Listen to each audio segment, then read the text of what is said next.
केंद्रीय मंत्री भागवत कराड यांनी उपमुख्यमंत्री अजित पवारांची भेट घेतली आहे।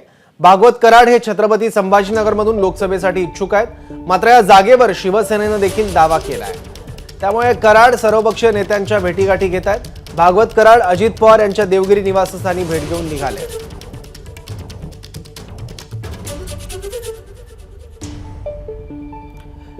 याबद्दल आणखी माहिती घेऊया आपला प्रतिनिधी अल्पेश करकरेकडून। अल्पेश, लोकसभा निवडणुकीचा कार्यक्रम जाहीर झालेला आहे। प्रत्येक पक्षाची उमेदवारी देखील जाहीर होते।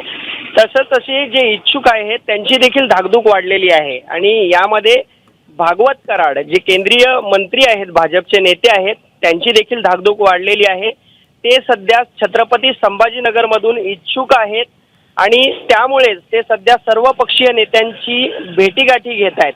आपण पाहिलं तर महायुतीमध्ये छत्रपती संभाजीनगरची जी जागा आहे त्यामध्ये शिवसेनेने देखील दावा केलेला आहे की ही जागा आम्हाला मिळावी।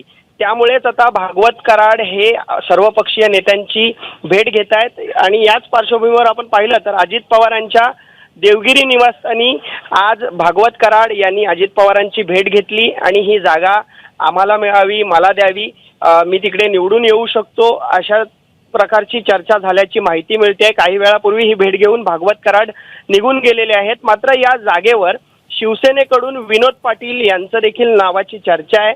त्यामुळे आता नक्की ही जागा कोणाच्या वाट्याला जाते हे पाहणं महत्त्वाचं ठरणार आहे। मात्र भागवत कराड हे फार इच्छुक आहेत आणि ते ही जागा आपल्या पत्ती पडावी यासाठी सर्वपक्षीय नेत्यांच्या भेटीगाठी घेत आहेत।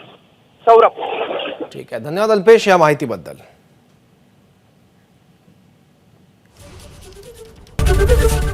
एबीपी माझा, उघडा डोळे बघा नीट।